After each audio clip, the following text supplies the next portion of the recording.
How long am I supposed to freeze? I don't know. No. Yeah, there we go. You can move now. The trick is to be like tossing a basketball or something and have it just freeze right there. Yeah. Old Yeah. 70s kind of like, and it's freeze frames. Let's all do the mug shots from the Yeah. news. I was thinking like a sitcom where they pause and the person Here, goes, I got the mugshot right there. There we go. there you go. That's right. All righty. And I got that mug. oh, yes, indeed. I've got some coffee in there. What a surprise. All righty. So we've got an interesting show coming up for those of you who are might be popping in to the live stream. We're going to be doing just some general chat. See how that goes. General chat because it's a non-Star Trek week, which shouldn't be a thing that is of any great import. I mean, most of the weeks since Star Trek the original series aired have been non-Star Trek weeks, but Yeah. still. But we had lots of years with no Star Trek weeks, so we can pull off one or two. Exactly. Oh yeah. Well, Lower Deck starts next week, right? Starts on the 7th. So Yep. I'm sorry, weeks. 2 weeks. Excuse me. I'm thinking. I forgot about Dragon. Just to make us happy, 2 episodes. Oh, So really? We're still going to be talking about 2 episodes, even though it's just a half-hour show, but they're going to show 2 of them. Yeah. I don't know why you would think like, no, we should really space them out now because we don't have any other content. We really should every other week instead of every week. That's right. I'm looking forward to it. Well, we can talk about that later. We can indeed, because we will touch on Lower Decks. All right. As well as many other things. All right. If everybody has their show notes up, and I've done some last minute slicing and dicing to get out a lot of the stuff we're not using. You took out the Vulcan Alberta, Canada news. I did because that was not current news. I think I already did that news, but oh, you did? Yeah, I don't have time. We don't have time. That's fine. We got lots of things to discuss, even though there's nothing happening. We don't have time. I just sent you guys an image. I was looking at stars in their first roles the other day. This is these stars as they appeared in their first roles. This handsome gent I just sent you is from a soap opera that aired in 1995. Do you recognize that man? I'm just calling it up right now.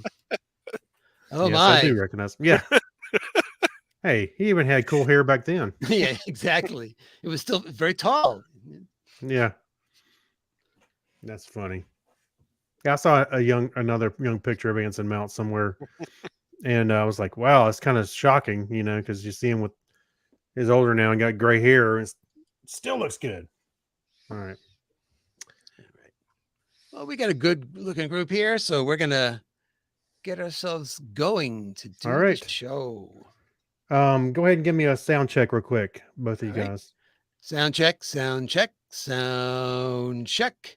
All right. Check. 1, 2, 3, 4, 5, 6, 7, 8, 9, 10, 11, 12. All right. There we go. I think we're good. Figure 8. It would be great. All right. Y'all ready? All ready for this. Here we go. 3, 2, 1. This is The Topic is Trek, episode 144 for Friday, August 25th, 2023. Coming up in this episode. Wait, Chris Pine was not JJ's first choice to play Kirk? Huh? Put down your tablets. There's still no writing going on in Hollywood. What is the current state of Star Trek? All that and more right now on The Topic is Trek. Hey, Trek. See you in September.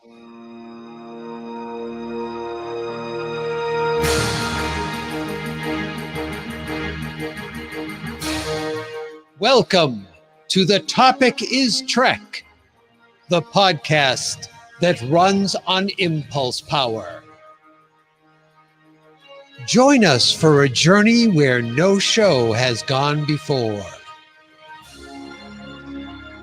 If it has to do with Star Trek, there's a good chance we'll talk about it sooner or later, because on this show, the topic is Trek.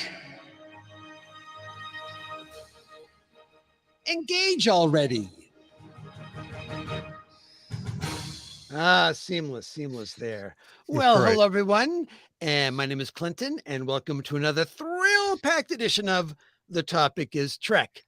And as I always say, in order to be a co-host of The Topic is Trek, there need to be other hosts. So first, beaming in to join me from parts unknown, but apparently he's slacking off on one of his duties this week. So we're just going to welcome in Mr. Craig Stepp.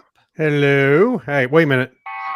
There, I'm I in. was going to say, if you're beaming yourself in, it's kind of hard to do, and That's right. you're missing They, an arm they there, upgraded the but- transporters. Yeah, Yeah. okay.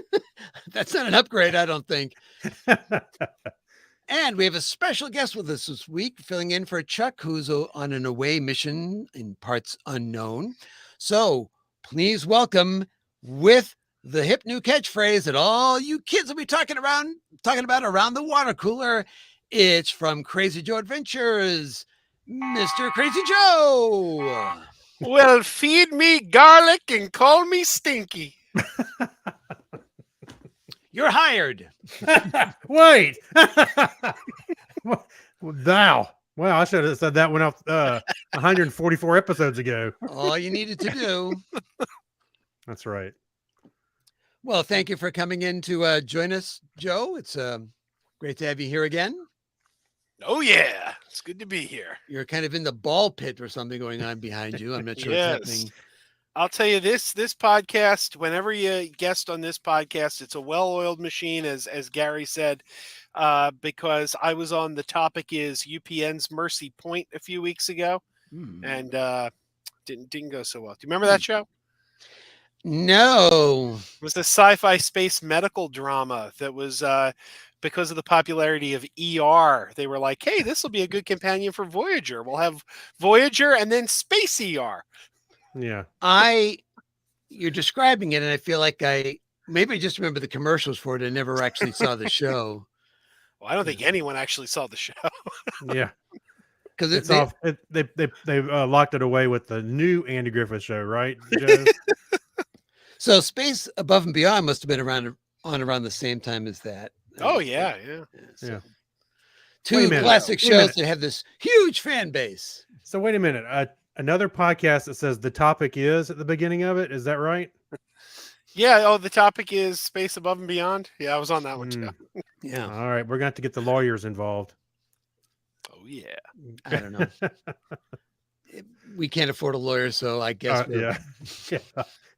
That's right. If anyone wants to work pro bono. Get Una's lawyer. All right. Yeah. So we are going to be, that's right. So we are going to be covering some news, and then we're going to have our first ever kind of just general roundtable discussion, I guess, about the topic of Trek itself and its current state. So before we start our news, of course, we have to, as always, say, hey, Charlie, is it okay with you if we do subspace chatter? We don't need all that subspace chatter. Charlie's voice sounded really weird. I don't know. Might have just think been me. Might have been my headphones, having I some. think he actually said cheddar. I don't know. I don't know. Yeah, subspace cheddar. No one needs that. Did Charlie go to What's the Matter You? Yeah, that's right. That's right. All right. Well, let's move on with our first story. And actually, I have the first story. So what am I talking about? Why am I talking to Right. myself here all of a sudden? I don't Yeah, really know. There's three of us here. Yes. So I'm trying to like do three screens here. It's like it's a major operation going on right now over here on the screen. So let me advance this to there. There we go. And then I've got to find the other screen. And once again, a well-oiled machine for me. Looking for something a little different to do this upcoming Star Trek Day? How about attending a virtual lecture on the multifaceted world of the Federation versus Klingons, Bajorans versus Cardassians? But this discussion isn't necessarily about space battles. Instead, it will focus on the intricate web of diplomatic interactions, power dynamics, and cultural exchanges that shape the franchise's galactic tapestry. Exactly, Eric's. The lecture, presented by Johns Hopkins Arts and Science alumni Dr.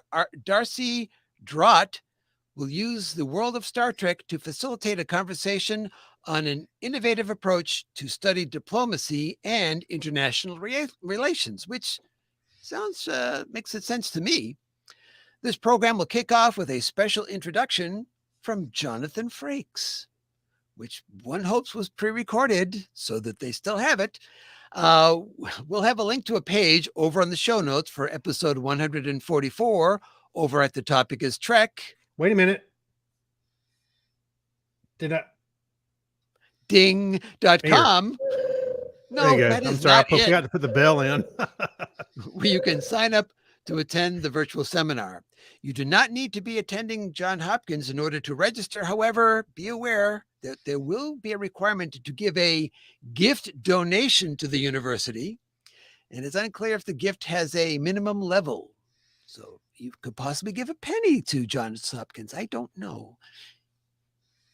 All right, let's move on to our next story. And Craig, you've got that one. All right. So it may have been a while before we get. It may be a while before we get to see the Paramount Plus Starfleet Academy series, but you can make your way to the future San Francisco right now. Following a string of recent successes comes IDW's latest Star Trek series, Picard's Academy. It follows a very young Picard as he tries to navigate life, adolescence, and graduating from school. The comic blends teen drama and portrait of a legend. The reader gets to see Starfleet Academy in depth, usually reserved for places like Star Trek Online, all filtered through the lens of a character that is yet to become the Picard that we all know and love. The story is written by New York Times bestseller author Sam Maggs and features art by Ornella Greco. Okay. And the first issue is scheduled to go on sale September 13th, right around the corner. All right. IDW is on a roll here. But he's not bald in this art. No. If there's one thing we learned from Star Trek Nemesis, that's how you know you're looking at a young Picard, because apparently he was always bald. Except in that flashback where we it's like I was going to say that this comic has real heart, but Oh, didn't want to do that. He still got it. hey, At that point, he still got one. That's right. That's right. All right. And Joe, you're next. Oh, yeah. If you're a fan of the series Justified, or Deadwood, or The Mandalorian, or the Santa Clarita Diet, or the movie Scream 2, you just might be a fan of Timothy Olyphant. But one role that got away from the old Olyphant was that of the captain of the Starship Enterprise. During a recent episode of the Happy, Sad, Confused podcast, Olyphant said he was in the running to play one of the younger Enterprise crew members for J.J. Abrams' trilogy of films. He originally auditioned for Dr. McCoy, the role that went to Carl Urban, but as production began the production team began considering him for the role of James T. Kirk. As best as Olyphant can recall, J.J. Abrams had been looking to cast Kirk as quite young, but had not found any standout young actor, so it seemed Olyphant would get the job until they found Chris Pine, an actor 13 years younger than Tim. Wow. Even though he was passed on for the part, the actor had nothing but nice things to say about both the audition, Pine himself, and he called Pine a good dude. I really like his work. He's one of those guys who makes it look simple and easy. Yeah. I don't know if I see him playing Kirk or even McCoy. You can't see anybody but Carl Urban playing that part, so it's like he did such. Yeah, I wanted actually, to be honest with you, after the first movie, I wanted to see more of him, in that role, but which oddly enough, we didn't too much. But I've always liked Olyphant. no, he's fine. I'm just I don't know. I don't see him playing him on any of those. Yeah, I have trouble envisioning it either. Yeah. I agree. All right, and just a quick touch base before we get into our main topics here. Scanning the news, we have no immediate plans to be going back to work with the writers and the actors. The writers met with producers this week, or the heads of the studios and so forth, and did not really go all that well. Apparently, the writers felt like they had been blindsided, and this was a meeting put on just for show to say, oh, everybody should be getting back to work, and we're conceding on one or two things. So we're still in it for the long haul, people. Hey, I saw a clip. I think it was David Letterman or something. It was on YouTube, showed up in my feed for some reason. And I started watching it, and it was a little skit he was doing, but it had to do with, he starts reading about how we're in the 11th week of the writer's strike. And I went, 11? 11th? Yeah, but it was like, what, 11, 12, 13 years ago, whenever it happened. I just thought that was funny. It took me a minute. I went, 11 weeks? Has it been that long? It's been quite a while. Yeah. It's been a long time. Oh my, we can't pay for that. I keep saying we cannot pay the rights on those things. That's right. All right. Well, that wraps up the main stories that we've got. However, if you go to the show notes for episode 144 over at the topic is Trek.com, I have links to 79 additional stories. Yikes. And they're broken out by series, movies, and other categories. So you can find lots to keep you busy until Trek returns to the screen. All right. And it's a mix. It's interesting. It's a mixed bag this week of a lot of stuff, but a whole lot of articles about Strange New Worlds. So, which isn't surprising because that's it. The season just ended. Yeah, it wasn't that great. I don't know what people. Oh wait. Yeah. What? Oh no, Chris Pine or Anson Mount's calling him right now. Yeah, and Chris Pine. I don't know for some That's reason. right. I don't know. Now, my favorite part of the show, where I get to say, and I don't know if he's going to respond correctly. However, it's time to say goodbye, Charlie. You want to stay? Stay. I can tell it kind of goes Bullwinkle and a bit of Yakko, and not sure what's going on there. Yeah, little slider on the effects there. All right, so we're going to try something a bit different. Our main mission is, since there's no new Trek to talk about this episode, we thought it would be a good time to catch our breaths, sit around, and maybe have a table at Quarks after hours, of course, that we can have for ourselves. That's right there, little table waiting for us, and discuss the current state of the Trekverse. Now, I'll be playing the part of the moderator a bit on this one, but I'll also be jumping in with my thoughts as well. And if you're watching us on the live feed, and you can feel free to drop a question in, and we'll see if we can get to that as well as we're talking about stuff. So my concept for this was, as I was talking about it with Chuck and Craig and Joe as well, is to just kind of, there's so many things going on in the Trek universe right now, yet so many things not going on and so many things on hold. Just want to get everybody's opinions and thoughts about all that's going on in Trek at the moment. And rather than starting with Strange New Worlds, which would be the logical place to start, I thought I'd start something that we haven't been hearing much about lately, and that is Star Trek Day. Yeah. Remember when Star Trek Day was a thing for a while? I do. Oh, yeah. So it seems like the biggest thing going on in Star Trek Day is going to be that Johns Hopkins talk. I know that around the time of San Diego Comic-Con, they were telling people that there was going to be a special theatrical screening of Lower Decks on the 8th, and there's going to be other stuff in there. So have you heard anything more about that? Because I searched, and I can't find any mention of that any place now. Yeah, I found that you can get passes. It's in multiple cities on the 8th. They're calling it Star Trek Celebration of Animation. I believe that's where they're doing those the animated series inspired shorts that we saw they're going to have them, I guess, the premiere of Lower Decks, but it's in something like 8 cities. I know Philadelphia was one. I was asking myself, do I feel like driving into Philly on a Thursday night? But yeah, and they also announced today. Well, isn't it the day after the Lower Decks episodes air? I think it's on the 8th, and Lower Decks premieres on the 7th. So you'll be watching something you already saw unless you don't watch it. Are they? That's interesting. Let me see. I don't know. I did see as Joe was talking about Yeah. the celebration of Star Trek animation, and it was like a poster or some artwork that they put out, and it had like Mariner and the TAS Spock and some other stuff on there. Over Right, on 'cause- Twitter, a lot of people are very angry about it too because it's a celebration of Star Trek animation, and guess what show they didn't mention or put any representation of? Would that be Star Trek the Animated Series, or would that be Prodigy?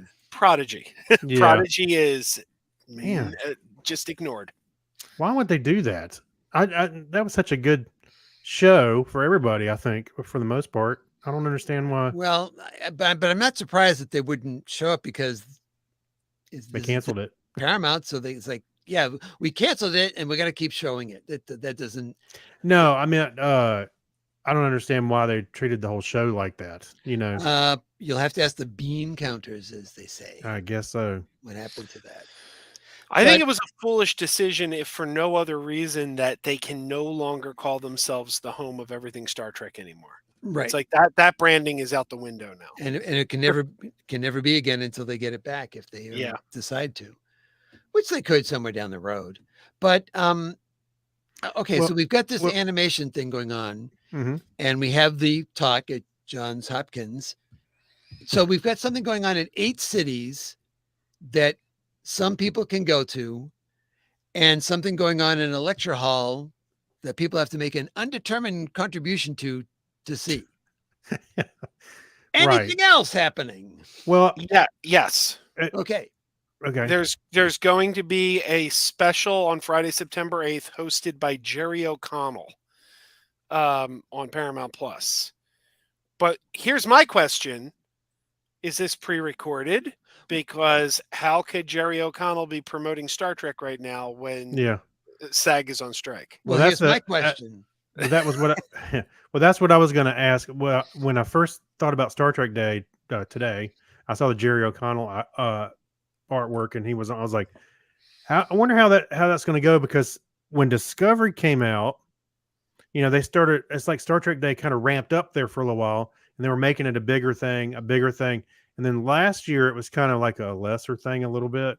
Wasn't as cool, and they didn't like drop a bunch of stuff, and then this year I was like, how are they going to promote anything without the actors? They're going to have cardboard stand-outs. Well, I remember last year the complete disaster of having the musical artist around the corner couldn't see what was going on, and Yes. everything was so disorganized. Mhm. In the thing that the hosts were the people that were holding that show together, really. Yeah. And it's because we had ones where there was orchestras playing medleys of Star Trek stuff, and Yeah, it kind of went and Yeah. kind of dropped off. Yep. Yeah, I don't know how they're going to do it. So, what were I you going have- to say, Jay? Well, I was just going to say, I've been saying for months now, I had a suspicion, and I'm still convinced that I would have been right had there not been a strike. But I've been predicting for months now that Star Trek Day, we were going to get an announcement of Star Trek Legacy as a series. People kept saying, well, how come they haven't announced this? How come they haven't announced this? And I said, Probably because can't cut deals. Yeah, they're going to wait till Star Trek Day. Star Trek Day, you'll get that announcement. I bet you anything, Star Trek Day. We hear that. But then the strike happened, and I noticed Alex Kurtzman put out like a tweet or a message the other day where he said, And hey, Hicks. regarding Star Trek Legacy, we hear you. We hear you loud and clear.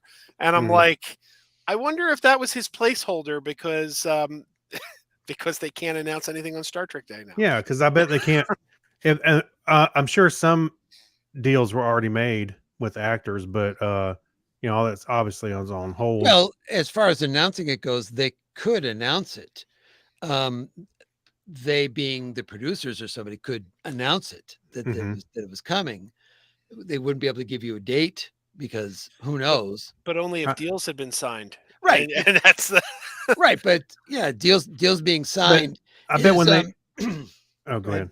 No, go ahead. Well, I was gonna say during Picard, I bet they were like, okay, talking, setting up. They were probably already setting up some of those deals already because they had Jerry Ryan there and everybody. So well, I bet they were like, oh, this is going really good. Maybe we should go ahead and set this up because I wholeheartedly believe that show's going to come. When I don't know, but from what I've heard, and obviously this is all rumor mill, whisper down the lane stuff, but from what I've heard, the reaction to Picard season 3 caught them with their pants down. Because it was their biggest success. It cracked the Nielsen top 10, which none of the other Star Trek shows had done.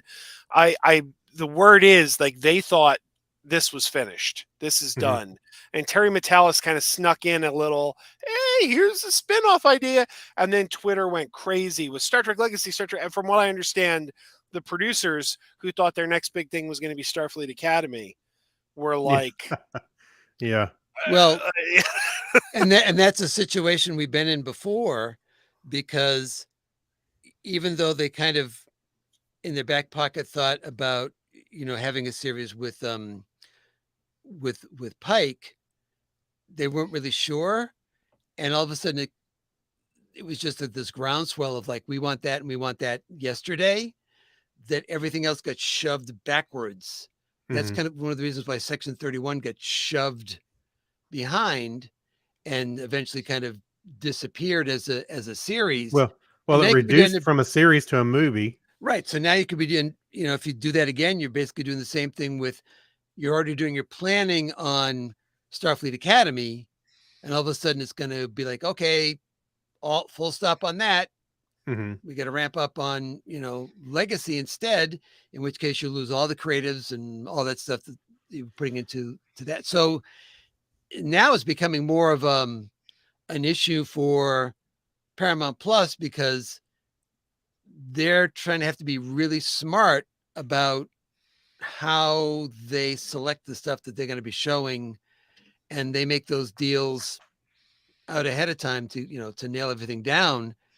If they're going, I'm not sure I'm not sure how easy it is going to be for them to pivot as much as they could in the past on this stuff. That will be interesting to see. Yeah, it's not like they're making YouTube videos. They could just make one tomorrow. It takes a long time to, setting the strike and everything aside for a second, it would still take them, a year and a half to get it going or get it done.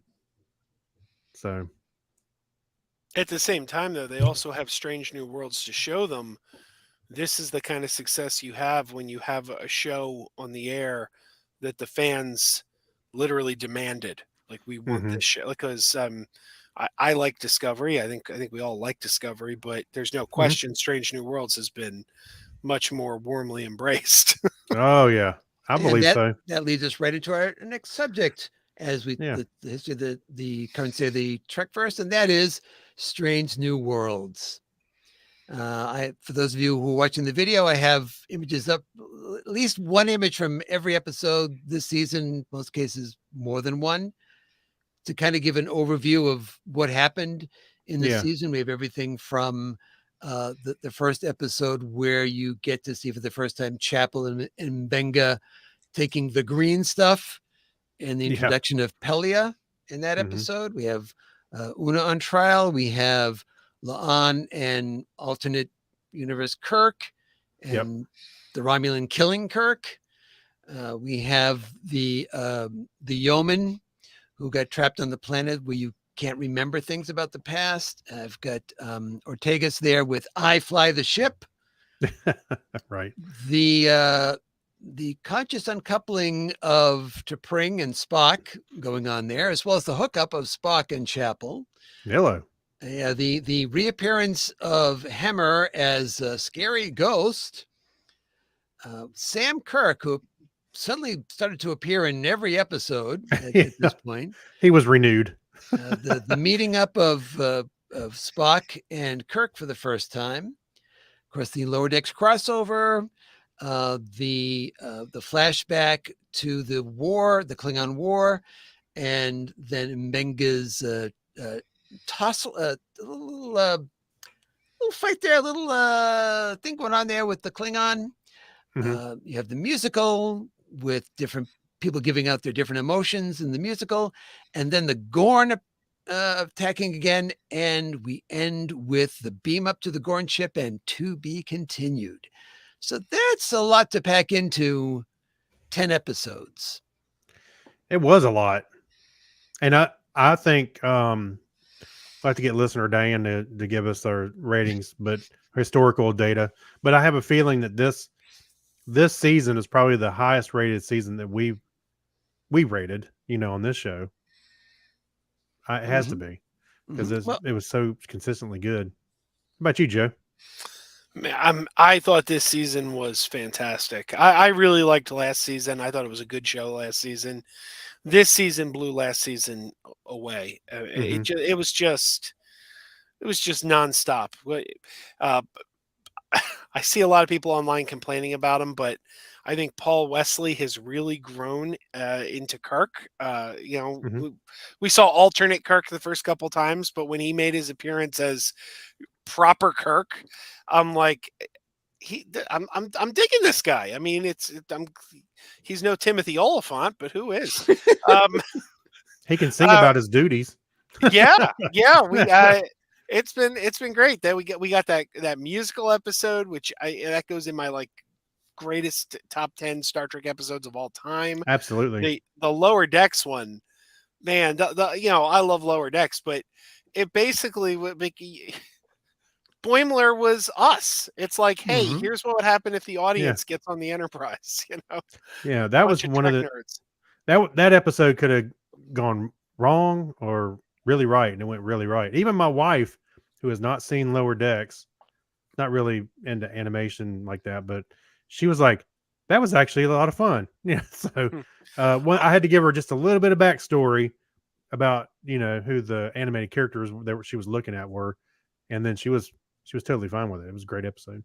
I was even the musical surprised. She liked. Yeah.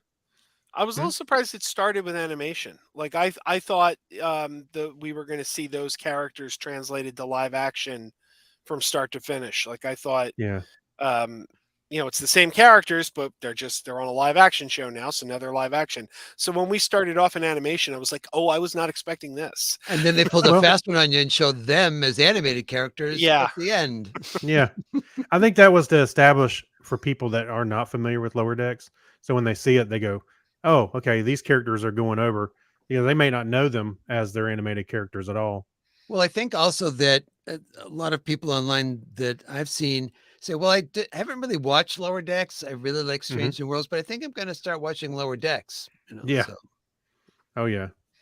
But I think it's pretty evident, and you can see it in any of the interviews with the actors from this show, where they said they really have a good time on the set and enjoy putting together the show. And I think it really shines, especially in this season, because last season was good and it was ramping up. Remember, as they were filming this season, season 1 was getting really good reviews, and that kind of amped them up. And of course, they had some really good, especially Spock moments. The whole ensemble, the whole thing really worked. Yeah, and I can imagine the cast really loving this show, because especially as we said in this second season, you're well, I'm not really, I don't like doing this type of episode. Well, wait, next week we're not going to do this type of episode. Yeah. We're not going to do anything close to that type of episode next week. That's right. It's going to be a time travel one, or it's going to be a musical one, or it's going to be one with ghosts, or it's going to be one, where somebody's going crazy, or it's going to be one with Gorn or animated characters, or you name it. And I give an honorable mention to the Backstreet Klingons. Yes. I actually wanted to see a whole, YouTube special where just them doing their thing, their whole song. That'd be funny. I'm checking our group chat that we have privately, because I was about to make a joke and I'm like, I wonder if I got the joke from one of you guys before I parrot your own joke back to you. But I was going to say, did you hear they had to change the lyrics to Spock's song "I'm the X." Yeah. Uh, No, no, I did not hear that. did I get it from you, Clinton? Was that your joke? No, I remember saw it in one of those things, but Yeah, the song was originally called "I'm the Twitter." Oh, Yeah. yeah. okay. I'm the X, formerly known as Twitter. So do we feel that Strange New World still has that new Starship smell to it? Even though we're going on a couple of years now with the show? I think it's got something better. I think it's got that- some. Oh, go ahead, Joe. I know, I was Go going to ahead. say it's got that old comfy sweater now. Yeah. Mm. Yeah, I think this is probably.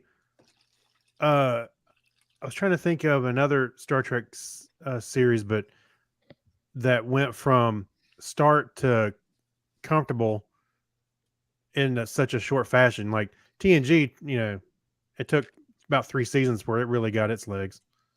And of course TOS, they were the start, so it kind of made it up as they were going. So, Right. but this one is like once you settle in, about halfway through season 1, you're like, oh, this is really good. And then here it's like, yeah, like you said, a comfortable sweater.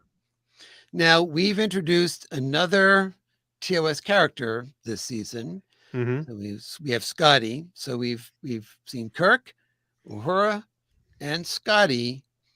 And in a discussion with the producers, they said, we'll admit it, we can be greedy. We'd be more than happy to have the show kind of eventually get into the time where it's Kirk's Enterprise somewhere down the road.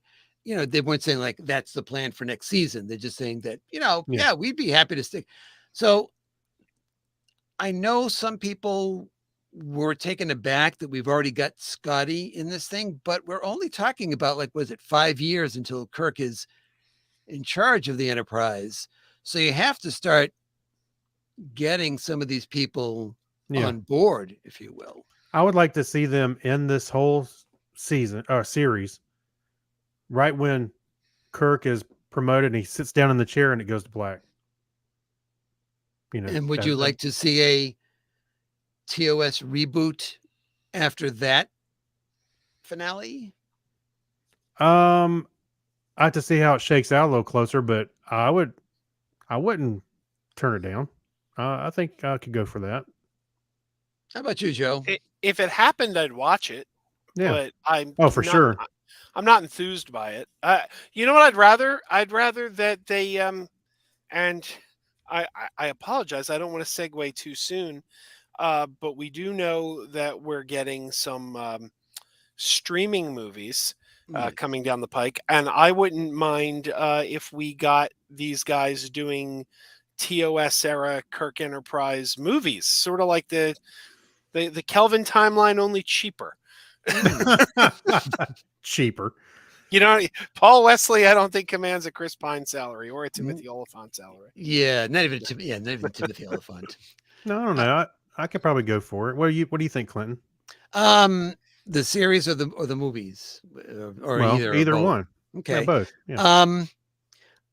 I'm not as thrilled about the series because I feel like other people have said there's so much universe, there's so many things you could be telling as far as Trek stories go, different ships, different eras.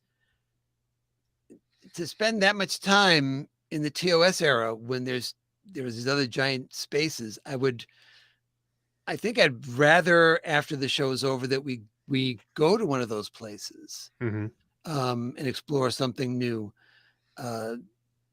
As far as a streaming movie event, yeah, I would be down for that because that can be a story set in that time period with those characters, or a string of them, a year or two apart or something like that.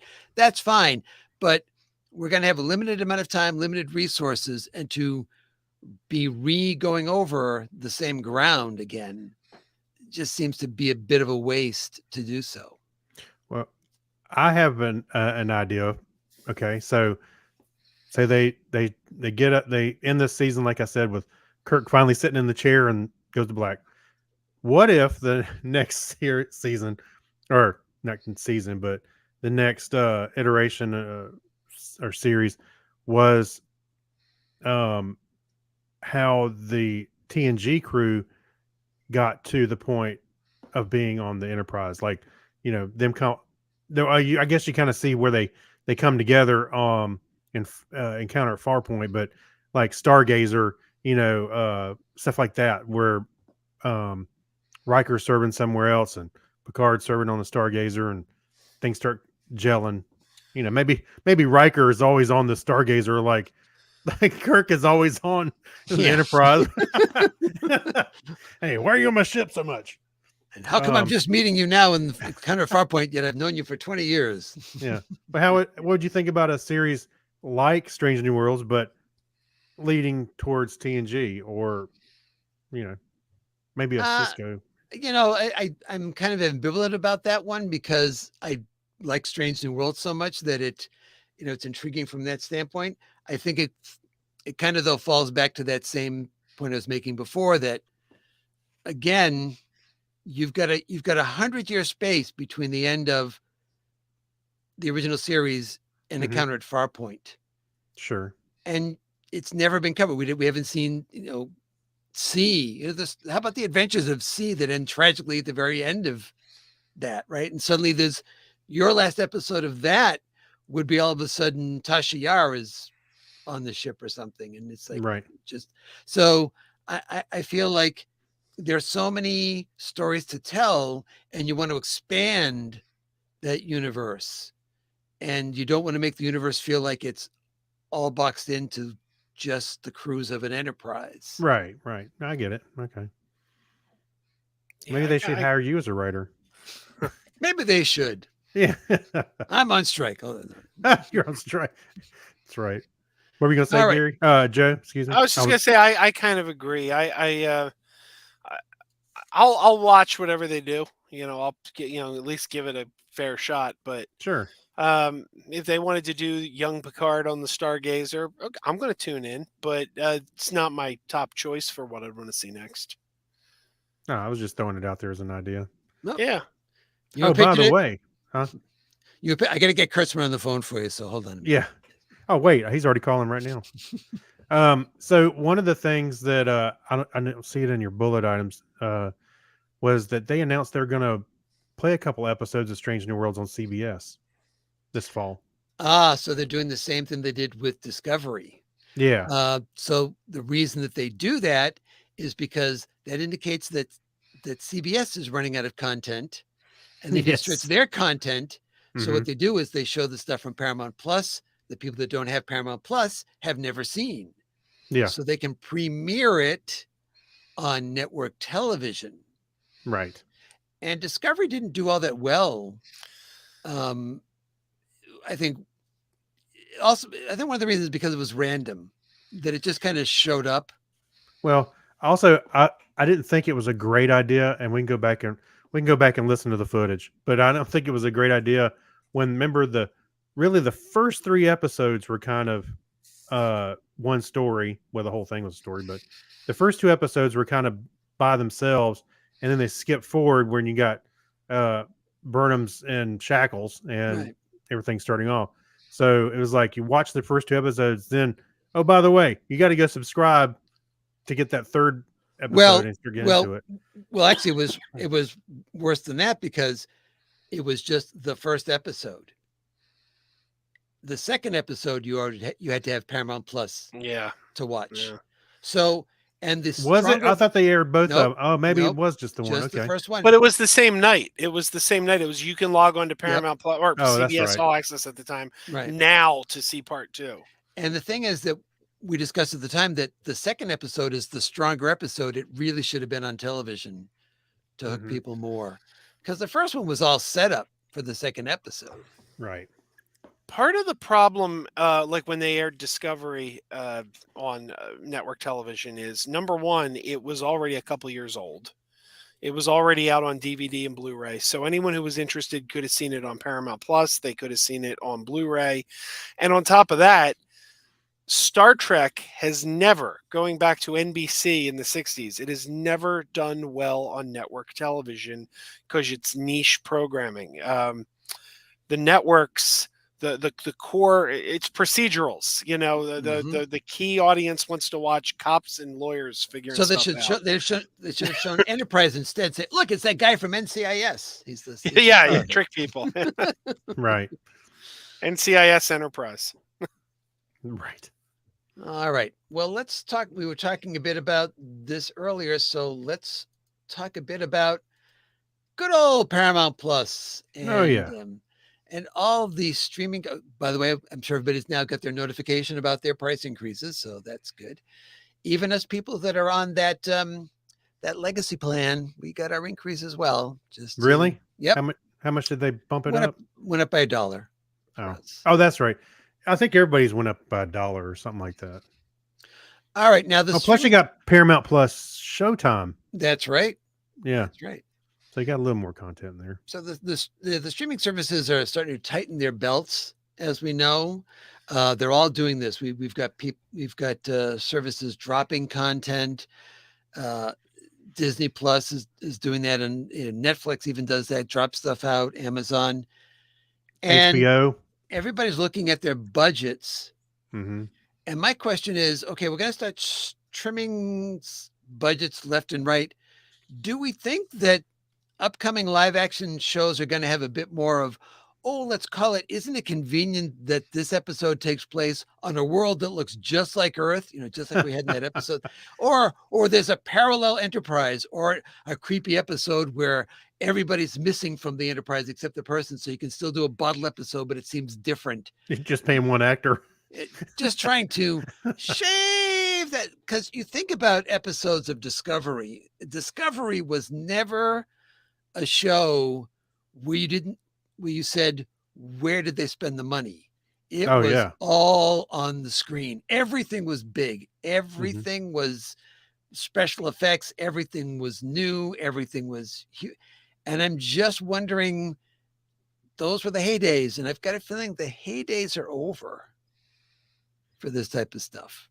I don't mind them making smaller shows. When I say smaller, like trying to find a way to do something a little cheaper, as long as they're creative about it, and they do a good job, I'm fine with that. I don't think it needs to be all big and motion picture-y all the time. I've heard conspiracy theorists say that's why Picard season 2 took place on Earth in the present. It was a time travel because they can cut the budget. Then they just have them. But I mean, I don't know. As long as the scripts are good, as long as the writing's good, I don't really care. You're right. That's what. And we were just talking about watching Babylon 5 again. With all the old effects. That doesn't bother me. Well, I think the thing that 100%. The reason I say, how do you feel about it, is because often you could tell when an episode of any of the Trek series was doing an episode that was meant to save money. Oh yeah. And I don't want that to become the norm, that what they're doing is they're doing an episode where we don't have to leave the ship. We don't have to have the entire cast. We don't have to do this. We don't have to do that. And it stands out as, that was a weird episode. Well, it also stood out because they actually said, oh, well, they redesigned it as a Midwest town. Yes. Like, okay, I got it. They, a lot of those episodes, though, ended up becoming fan favorites. Like Data's Day was a bottle episode. And I know people loved that episode. So I don't know. Clinton loved it. I loved it or didn't love it? I don't think you loved it. No, well, am I remembering right? I don't think I had an opinion about Data's Day. Oh, I thought you said the Dancing Doctor. That's right. I thought that was one of those episodes, Clinton, that you said that you didn't like, the day in the life kind of thing. No. Okay. I don't mind day in the life things. I'll blame it on Chuck because he's not here. There you go. The other thing that's happening is we're starting to thin out the number of Trek shows. We've gone from the heyday of 5 was our maximum. Now we're down to 2 really, well, 2 with the promise of a third. Discovery, I'm counting as being finished. So Yeah. you have 2 shows, Oh Lower yeah. Decks and Strange New Worlds, and down the road you'll have Starfleet Academy or Legacy, whichever you're going to have, and a movie event happening. Mhm. So I know when we were at that maximum of 5, when we had literally almost an entire year of a new episode of Trek every single week, people were saying, "Oh, we're going to burn out. It's going to be, so you got to be really careful about that. It's going to be." Well, now we're going to be swinging the pendulum the other direction. Yeah. We heard you. Yeah, we heard you. So we canceled everything. Yeah. You And get is one that- episode a year. Is that, Technically, Prodigy is continuing. They're just But not on- not on Paramount Plus, right? So So, and What, are whether they it going to gets do a a third third, season? well, that depends, I guess, on whoever picks it up. I guess Right, whoever picks okay. it up, I guess that gets that option. Yeah. Well, and yeah, go ahead. I didn't. I was kind of in that boat where of course, I love Star Trek, and but I was like, I don't know if it was going to work having so much. Like you said, I was kind of worried about it being saturating the market, so to speak, with a bunch of Star Trek. But it didn't really pan out that way. But I would, if it continued like that, I would be worried if it was too much. So I don't know. I mean, I don't. As Joe said, I'd still watch it if they put it out there for me.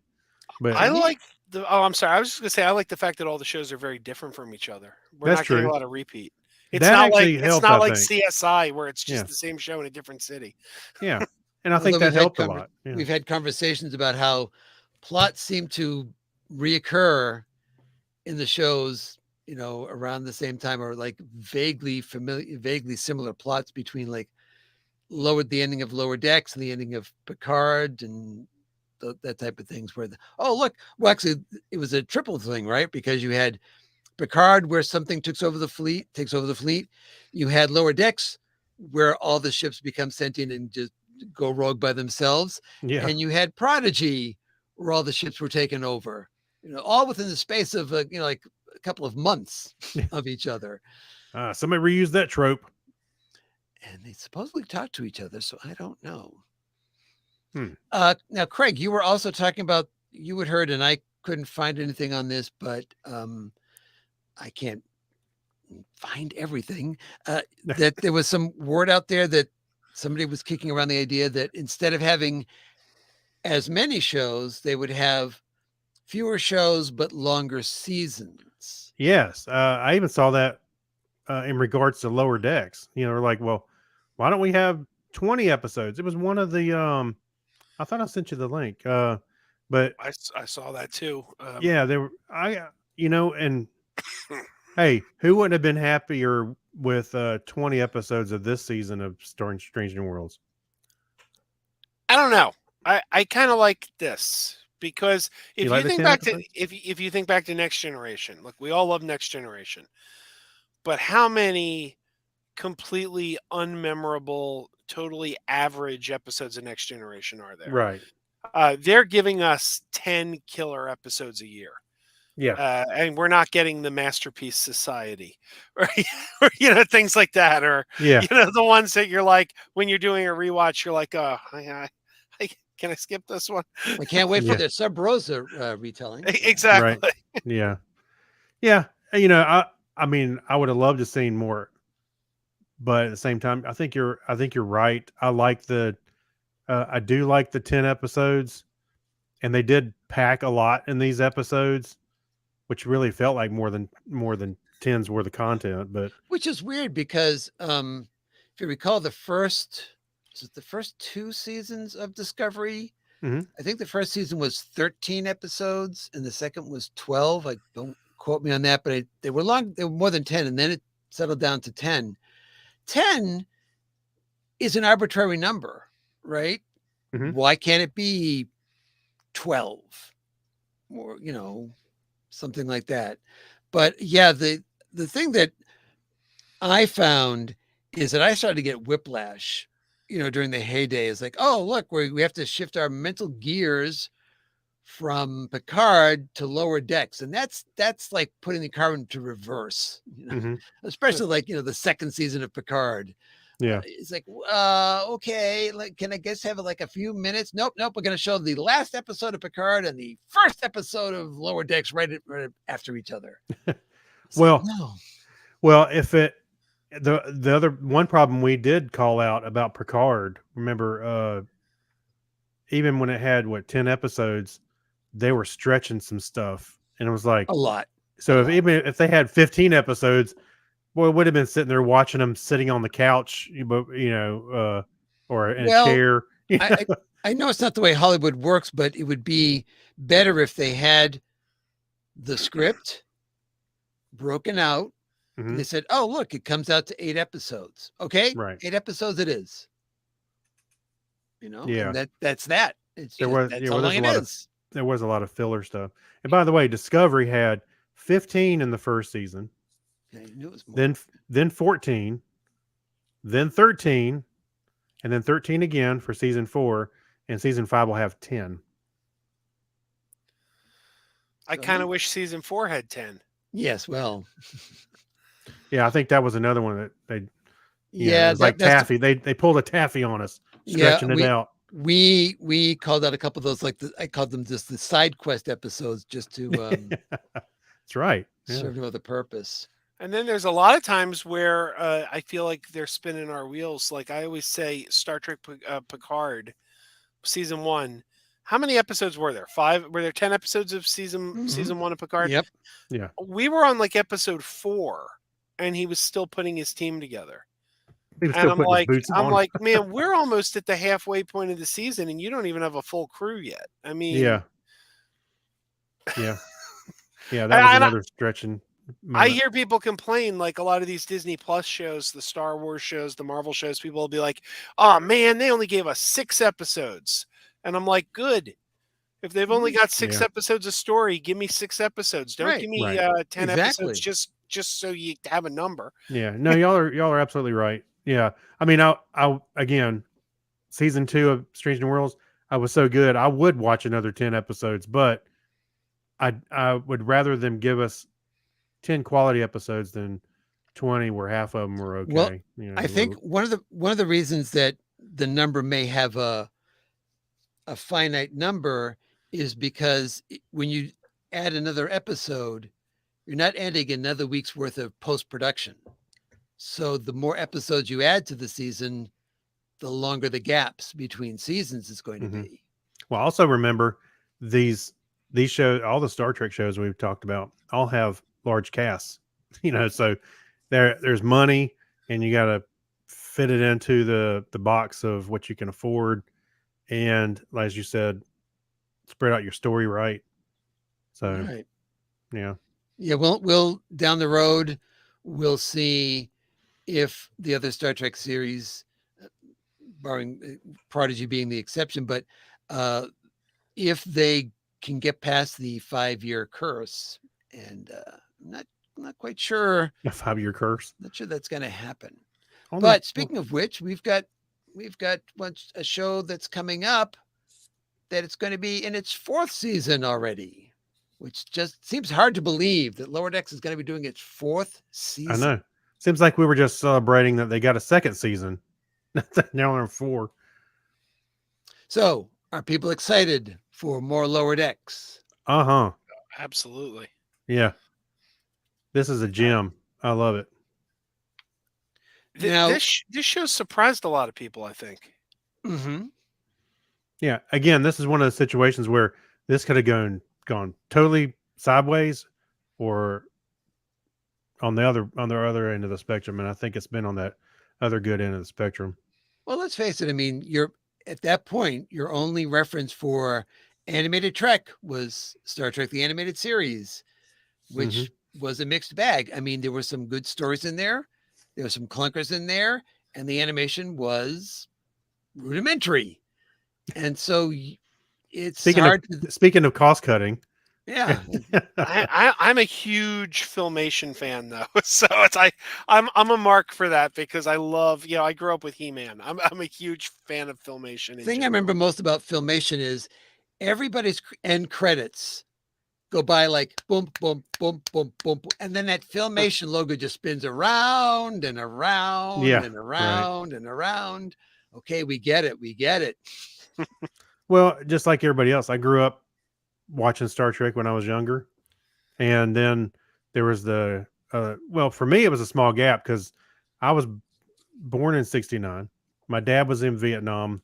When he came home and they started to do reruns, I was a little older, so we all watched, TOS really new together.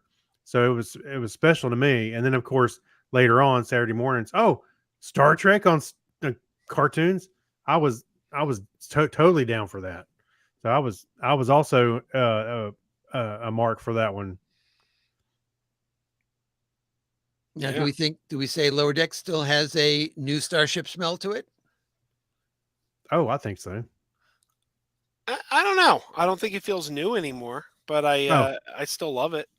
Well, when I say yes, I mean like it still has that freshness to it. I think it's still a good show. Now, do you feel like Lower Decks would be a better fit for a 20 episode season?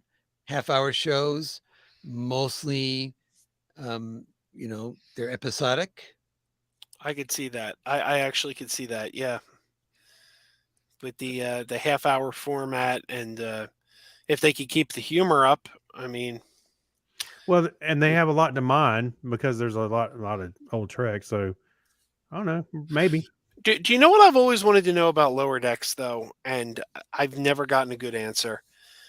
I have a friend who he's never watched it, but he's not a Star Trek fan, but he loves Rick and Morty, and he loves Mhm. Solar Opposites, and he loves a Mhm. lot of the shows that what's his name, Mike McMahon Yeah. had worked on previously.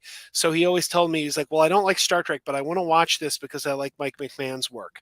And I keep telling him, please do, please watch it, because I Yeah. want to know if this show is at all accessible to Mhm. someone who's not a Star Trek fan. I Because think the it can Star be. Trek, the jokes, the inside jokes come so fast. I don't know if anyone could watch this if they don't know Star Trek. Right, I, because it's a hard thing to tell whether or not the in jokes don't matter to the story, therefore you just kind of blow them off, or they have some kind of bizarre, well, I guess that makes kind of sense type of thing to them, or are they making it like a foreign language that you can't break through? Yeah. well, I when I watched it, I thought some of the inside jokes, it's almost like Shrek. They had some almost adult level jokes that the adults would get, but the kids wouldn't. But everybody would still enjoy the show. Mm-hmm. I have a feeling that to a large extent, this is like that because you go, oh, that's a so and so, and then make a joke about it. But the joke was set up inside the show, so I think a lot of it still works. But Yeah, yeah, I I'd think be interested to see his feedback. Here is your friend's feedback, because Joe. I think about something like when Boimler just goes nuts during that recruitment thing, and he's rattling off all these things Right. that we know exactly what he's talking about, but it's somebody on the outside just going, oh, he's just rattling on and on about stuff, Yeah. and he's just gone crazy, Yeah. or what is he even talking about? I don't get any of this. So Well, that'd be interesting to. I think all three of us cannot be objective when it comes to that Oh, kind of question. absolutely. Yeah. So, Absolutely. but I It's just seems like it. But it's kind of like on Strange New Worlds when they guest start on Strange New Worlds, because on Lower Decks they do the same thing, but nobody comments on it. Nobody Mhm. like is there to give the commentary. But like when they're like, "Oh, I thought you might have ended up in a post-apocalyptic San San Francisco Francisco. during a riot," and yeah, number one just goes, "Their references are all oddly specific." yeah, Yeah. that's right. And yes, and Spock explains one of the jokes going, it is humorous because she normally does not pay attention. Yes. Right. That is funny. All right. So speaking of animation, let's go on to the state of, well, Prodigy. So Is this when we cry in a Prodigy corner?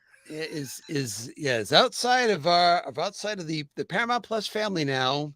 It's on its own and it's looking for looking for a place to be. Although definitely CBS and Paramount are still attempting to. What's so funny? I don't know. This is the show that gets 20 episodes a season. It is. It Oh is. yeah, yeah. There you go, Paramount, 20 episodes. That's right. Well, I thought it was, as I'm sure we've commented before, I thought it was very odd. They probably didn't know that the strike was coming up, because if they knew the strike was coming up, it would have been so worth it to them to keep this series. 20 episodes we paid for crying out loud. Yeah. You know, they still can. They can reverse course. I have some friends in the industry, and they said all they need to do is whatever tax write-off they got, if they give the money back, because Warner Brothers is in the same boat with Batgirl. They Yeah. did the tax write-off, and people keep saying if they want to release it, they can. They just got to pay the government back that money. So I think with the online campaigns and everything, we still might see Paramount Plus reverse course on this. It is possible. We know that Yeah. I was not. I could not believe that they. I don't know. Maybe maybe just because we don't have privy to the streaming numbers, but I just can't believe they gave this show the treatment like that. And like, let's Well, just you know what I sell- think it is? I think it's a failure in everything it was supposed to be. It was designed as a Nickelodeon show to bring children into the franchise. I don't think it's doing that. And I think Right. a lot of the adults aren't watching it because they're thinking this is a show for kids. Yeah. I think it's a show that missed like we all know it's good because we're watching it, but I think both demographics have basically ignored it because they assumed it was something else. right. No, I totally agree with that. Yeah. It's because it found, its niche audience. It lives on Paramount Plus, and so it's where it kind of needs to be. I haven't got any word yet as to whether or not the Hagemans have been able to strike a deal or in talks with anybody else specifically about. Yeah. It would be Taking sad the if this show? just went away. After the season 2 that they have in the can, it'd Yeah. be sad if it just went away. Yeah. And I don't know if nobody picked it up, you'd have to have somebody foot the bill to put it out on DVD or to stream it. Somebody would have Mhm. to have, toss money at it to do that. Yeah. And I'm not sure if Paramount, that's part of their deal. I think the deal is, look, we promised we would pay for the season, and we're paying for the season. We'll help you find another home for it, but we have to wash our hands of it at that point.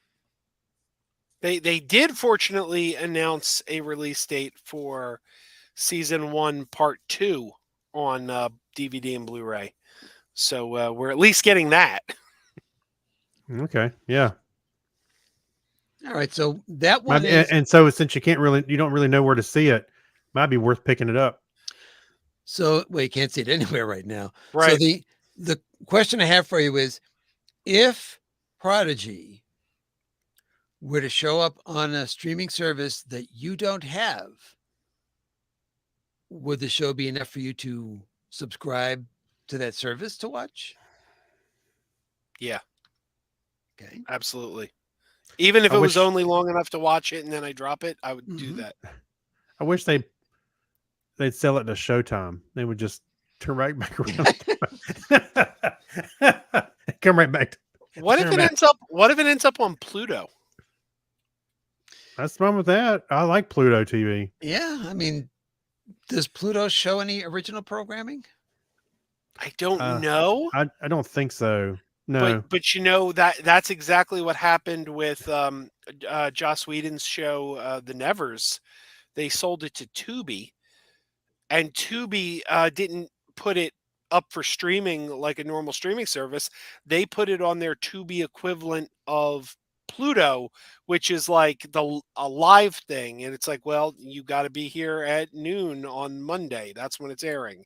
Yeah. So Right. be in front of your Tubi live. Let's see, Clinton. If they got any new original material? Let's see. Rockford Files, I Love Lucy, Andy Griffith. No. I mean, news clearly, but Yeah. aside from that, I don't. Yeah, I didn't. I don't think that they do. They might someplace on one of the channels because they've got like what 4 million channels on Pluto, but not that I know of. All right, so it's a placeholder now. We don't really know what's going to happen with Prodigy. So we'll move on to Starfleet Academy. Yeah, it's been kind of quiet on that front. It has. So once again, this is something that was announced a while ago, and then nothing. But that doesn't necessarily mean a whole lot, or it could speak volumes, because right now their production is clearly would have to come to a stop with everything else. How far along were they on the show? Had we done any casting on the show? We know less about this than we know about Strange New Worlds, because we knew at least 3 of the cast members that were going to be in that show. Yeah. And where it was going to be set, when it was going to be set.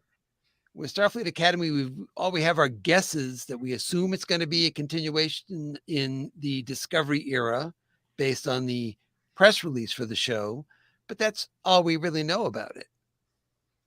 And you wouldn't ramp up until you really were set to show some clips or something from the show. But I'm torn, because in this era of everything, you get everything right away. The fact that you don't get something all the time, little bits about something all the time, raises suspicions that, are you still working on that thing? Because we haven't heard you talk about that thing in a while. It's kind of like the Section 31 series. You haven't talked about that. Well, oh no, that's definitely still on track. We're still going to do that. And then they'll answer the question, but they won't tell you anything besides that. Just so.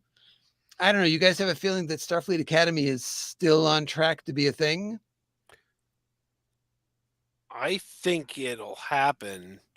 I think the strike's holding everything. Again, when do you announce these things? You've got Comic-Con, you've got Star Trek Day, you've got Captain Picard Day. Like there's a First Contact Day. There's a couple days that they like to do these drops, and I don't think they were in a position to get all their ducks in a row because of the strikes.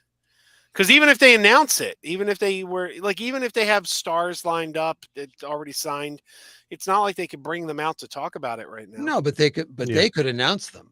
True. Right. So they could show footage. They could show concept art. They could show anything they wanted to. The producers. So you would have gotten some glimpse into what was going on. Even if it was like building a set someplace, you would have something to go by and something to talk about for a while. Right? Look at Jerry go with that hammer. Yeah, boy. Ooh, watch out, Jerry. You could hurt yourself. Yeah. All right. So that one is kind of another, pretty sure it's still going on. We believe it's still going to be happening, but it kind of makes you think, because the next one is, well, it was going to be a series and now it's going to be a special movie event. I'm actually down with that, though. I'm down with something different, like a movie event. Because I wasn't sure.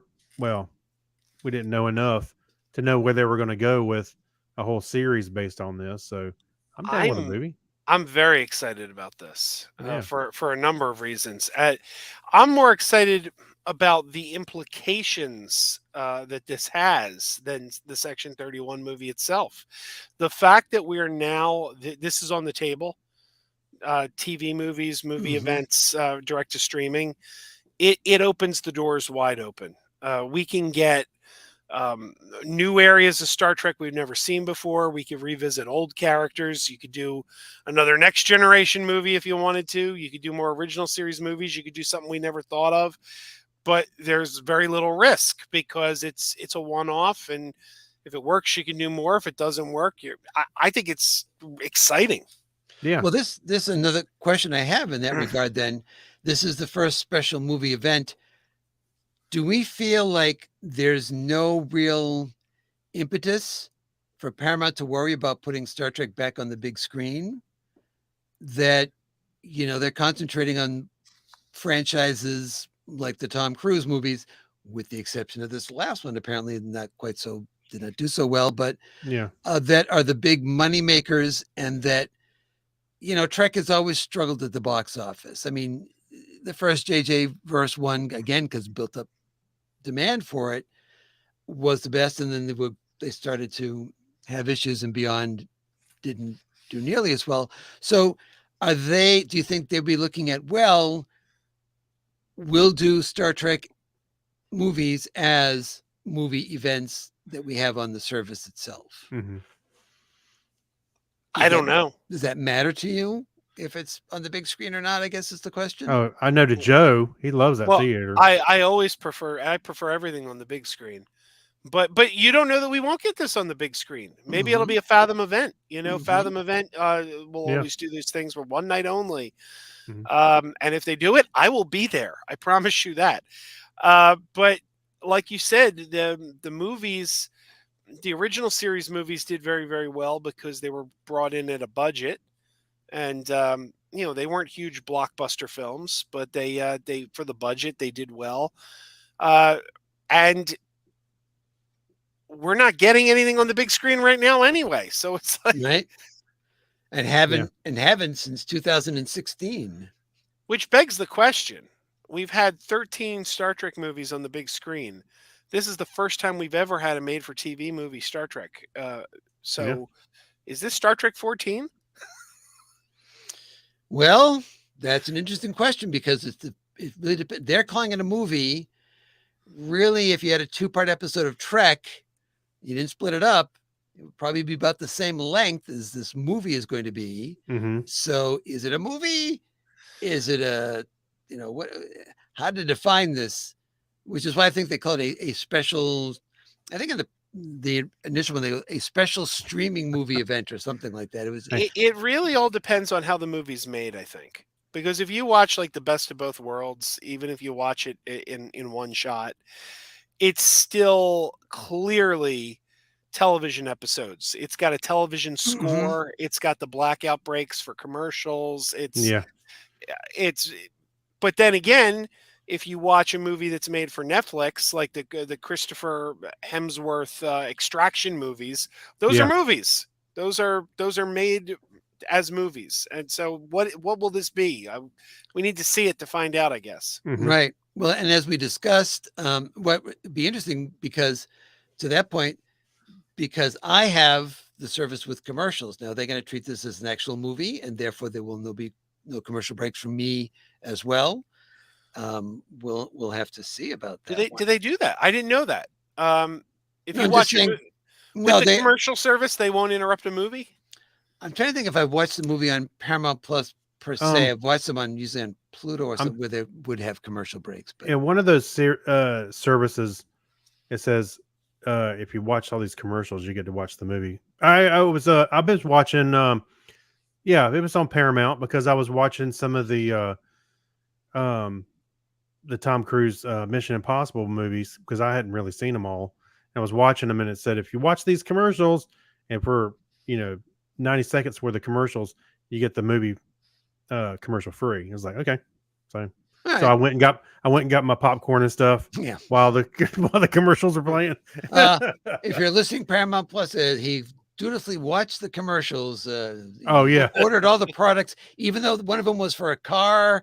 He didn't Yeah. need one. He bought a car. Just And then first available time, I paused it, then got my popcorn. So There you just go. saying. Exactly.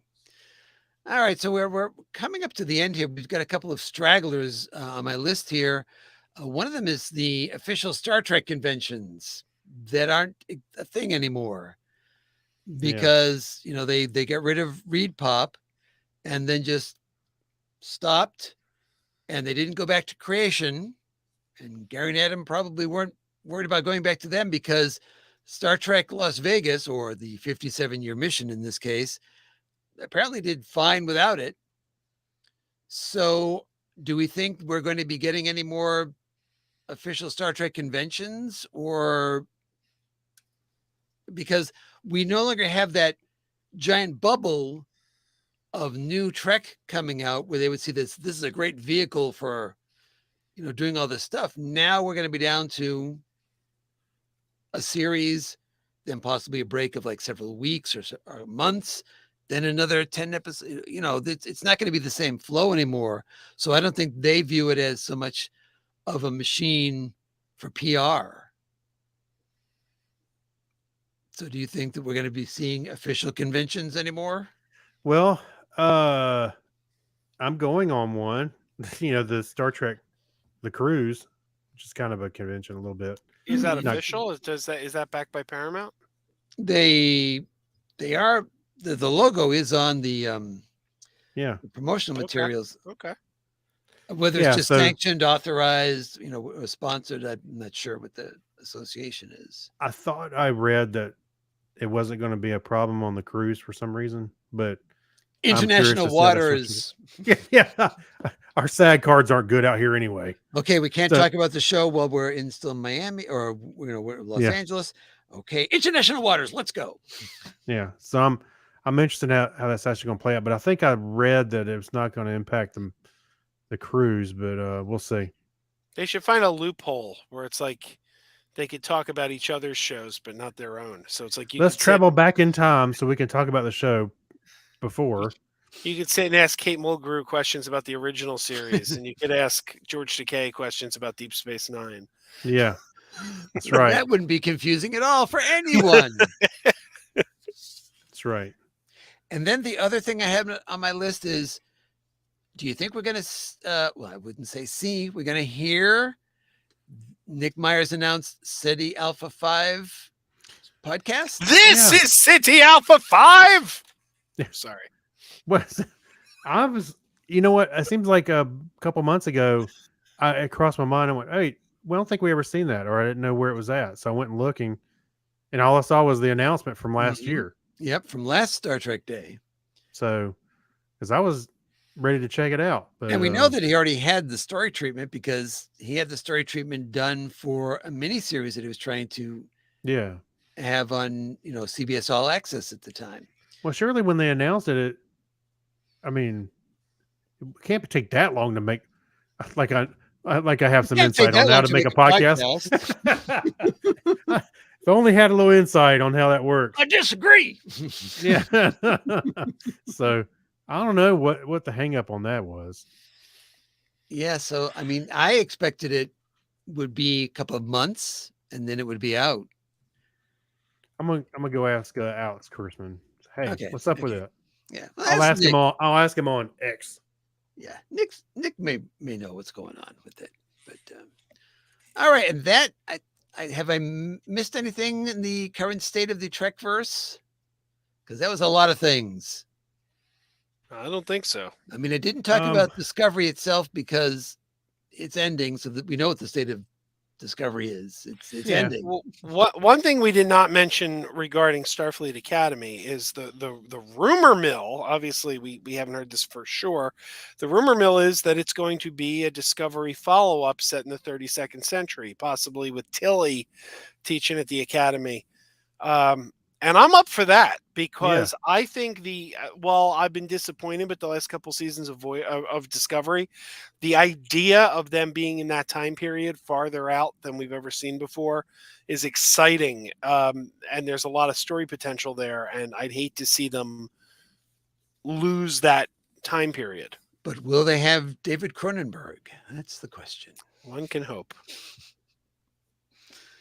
Yeah, that's what I heard as well. Again, the inference was from the press release. They talk about opening up the doors of the Academy again for the first time in, I think, a century. So it's like, that's pretty much the story we got in Discovery. So That's that right. seems to make sense. So Yeah, I don't I'm know. also just glad that we finally are getting Starfleet Academy because since the 90s, every time they've had a new show coming, the rumor has been Starfleet Academy. So this is a case of defecate or vacate the room. Yes. Finally, I like the way you put Or at that. least stand up. Yeah, that's right. Yeah, I mean, Harv Bennett tried several times to get a Starfleet Academy series produced. I know that. Yeah, that name's been, or the show title's been floating around for a long time in So different yeah. incarnations, I'm sure. It will be interesting, but we don't expect to see that next year, and don't expect to see Strange New World season. Oh, that was one thing. So, do you think, in retrospect, it was a bit of a more of a gamble than they thought to end season 2 of Star Trek: Strange New Worlds with to be continued? No. I mean, a couple of months, Hmm. for Who Shot JR or how you going to get Picard back is one thing, but Yeah. we're talking like 18 months minimum at this What was point. the time difference between Who Shot JR and then when it came back and they explained? Oh, it was the season It was a ender. long So time. it's like, yeah, it's just Yeah. over the summer. It seemed like a long time because everyone was talking about it, but it's just over the summer. Yeah, I wasn't really watching the show, but even I was aware of what happened. So yeah, I know it sucks because you go, okay, I get they're doing a cliffhanger, but now we gotta wait. Now the cliffhanger is the cliffhanger. Are we gonna win? What's it gonna happen? Everyone's visibly older by the time the second Yeah. part of that one happens. Yeah. Actually, wait a minute. I just had to look this up because I wasn't too sure. There was a long wait for Who Shot JR. Yeah, I think there was In the show, I don't know if there was. When was this? This was There's- 78, 9, 19. early 1980. 'cause they I- finished I- both I don't- seasons, weren't they? I don't know what the problem was, but apparently the show didn't come back till November. Okay, that's November. weird. November. Was there a writer's strike in 1980? Because they didn't come back Uh, until November that year. Only thing I can think of is you want to get your maximum sweeps week. And so they Possible. delayed it. Just Yeah. to tick people off. Yeah. Sorry, the time I was watching Dukes of Hazzard really before Dallas came on, so that's all that mattered to me. All right. Well, it's about time to wrap things up. I appreciate you being here, Crazy Joe. And why don't you tell people if you want to plug someplace, now is the time to plug it. Well, I've got a couple YouTube channels, which I don't know. I got Crazy Joe's Concession Stand, named by Craig. Yeah, Craig gave us that title.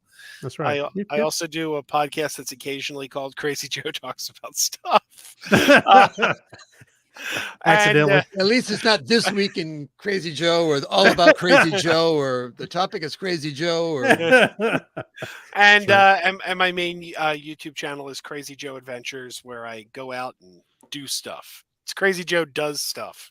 I'll Talks watch about you. stuff. talks and about does stuff, does stuff. He's a Hey, stuff tell kinda us guy. about what you did this last time. I saw a bunch of arcade machines or something on your video. Or what was your last video about? Oh, on the concession stand. Yeah. Well, I had a background with some arcade machines, but we were talking about Blue Beetle. We were talking about Blue Beetle and its box office performance over the weekend, which wasn't strong. Yeah. But yeah, no, the main channel is the Crazy Joe Adventures channel. The last video up there is my friend Dave Perillo and I at the Ocean City, New Jersey boardwalk, wandering around and trying different food, tacos, pizza, just boardwalk food, seeing who's got the best. So There that's you go.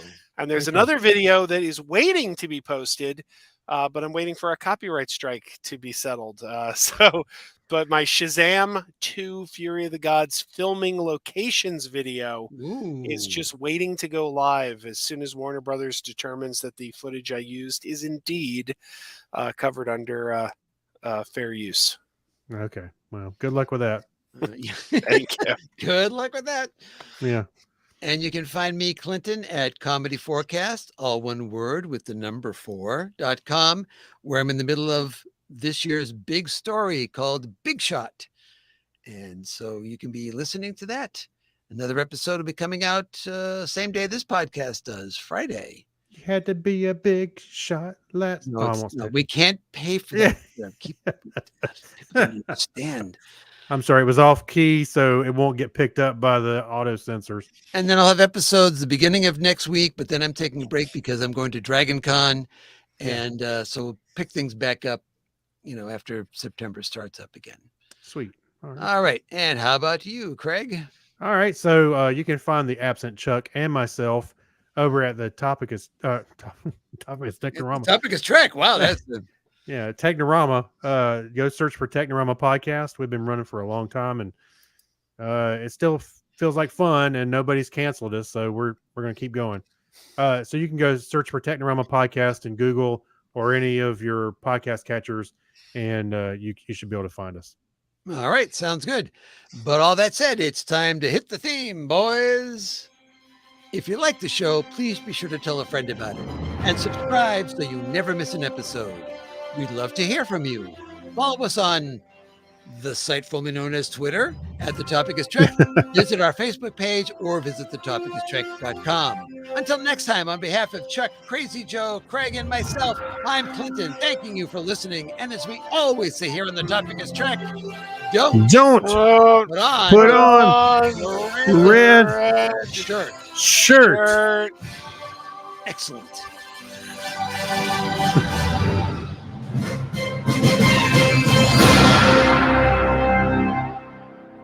Really should practice that. And we are done. Hey, I Woo. stopped it. It all worked.